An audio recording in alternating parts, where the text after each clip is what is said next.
उत्तराखंड चुनाव अब कुछ ही दिनों की दूरी पर है। ऐसे भी कोई भी पार्टी यहां पर अपना वर्चस्व स्थापित करने के लिए लगातार कैंपेन कर रही है, जीतने के लिए लगातार कैंपेन कर रही है। और आज हम मुख्यमंत्री हरीश रावत के साथ कैंपेन ट्रेल में उनके साथ जाएंगे। बीजेपी के पास जहां अनेक नेता हैं, लेकिन फिर भी मुख्यमंत्री का ऐलान उन्होंने अभी तक नहीं किया है।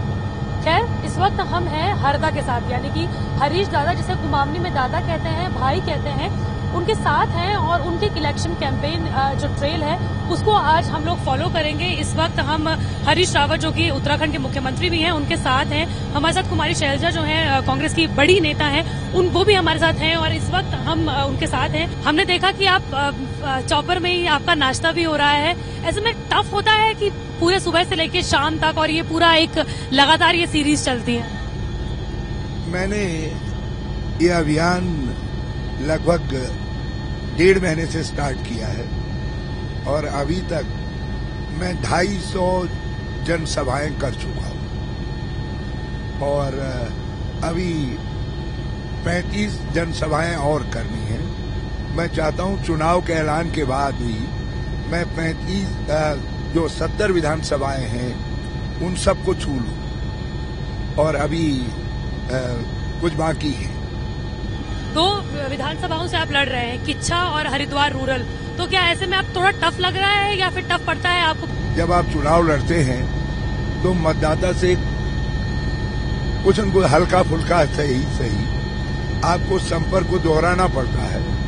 मैं वो काम कर रहा हूं और 2 जगहों से जो मेरा लड़ने का फैसला था उसने मेरा काम हल्का किया। इस समय हरिद्वार में और उधम सिंह नगर में, दोनों में कुछ अतिरिक्त जोश आया है। उसके बलबूते पर मुझे पूरा भरोसा है कि हम 20 में से 15 सीटें जीतेंगे। हम सभी 20 सीटों पर, ये 2 जिलों में बिल्कुल सीधी फाइट में हैं और 12-14 सीटों में हमारा एज है, स्पष्ट एज है।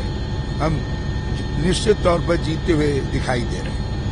अमित शाह हैं, नरेंद्र मोदी हैं और तमाम बीजेपी के जो बड़े नेता हैं वो यहाँ पर आ रहे हैं और जो जैसे कि श्याम जाजू हैं, जो तमाम अलग अलग नेता हैं वो यहीं पर ही हैं। बड़े नेता हमारे पास भी हैं और उनसे बड़े नेता हैं, दिल से भी और त्याग से भी। मगर ये चुनाव राज्य के मुख्यमंत्री बनाने के लिए, राज्य की सरकार बनाने के लिए है। भाजपा के पास इतना अकाल पड़ गया है कि उन्होंने मोदी जी को कहा है कि वो संवारेंगे उत्तराखंड को, मतलब उत्तराखंड के मुख्यमंत्री मोदी होंगे। तो जनता सवाल कर रही है कि भाई वो प्रधानमंत्री होंगे या हमारे उत्तराखंड के मुख्यमंत्री होंगे, तभी तो वो तुलना कर पाएंगे कि हरीश रावत ठीक रहेगा या मोदी जी ठीक रहेंगे। यदि मोदी जी केवल प्रचारक के रूप में आ रहे हैं तो उत्तराखंड की जनता के मन में एक स्वाभाविक बात उठ रही है कि ये प्रधानमंत्री उस समय कहाँ थे जब उत्तराखंड में आपदा के घाव लगे थे और उत्तराखंड अपने घावों को पर मरहम लगाने के लिए हरीश रावत के पर निर्भर था। और जिस समय हम उत्तराखंड को के पुनर्निर्माण पर लगे हुए थे उस समय हमको सहारा देने नहीं आए, न इनके मंत्रीगण आए।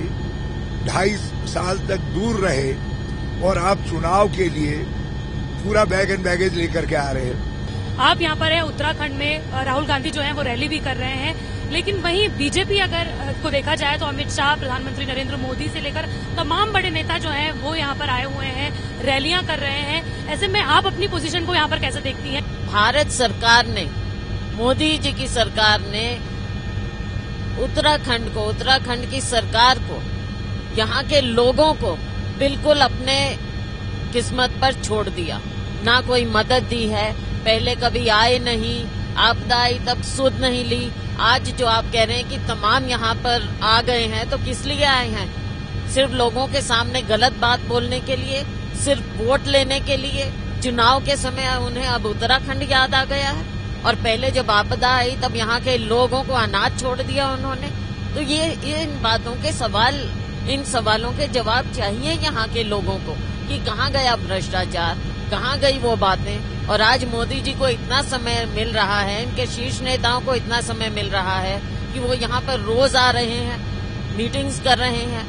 तो हमने कई चीजों को देखते हुए एक स्ट्रैटेजी इसी तरह की बनाई है कि हम उत्तराखंड में जगह जगह को टच करेंगे। यहाँ पर हमने देखा कि इलेक्शन कैंपेन जो है कांग्रेस का बहुत जोर शोर से चल रहा है। कुमारी शैलजा, हरीश रावत जो मुख्यमंत्री हैं उत्तराखंड के, उनसे हमने बात की, जिनका ये कहना है कि पूरी तरीके से विश्वास है कि इस बार एंटी इनकम्बेंसी फैक्टर उन पर लागू नहीं होगा और वो पूरी तरीके से यहाँ पर जीतेंगे।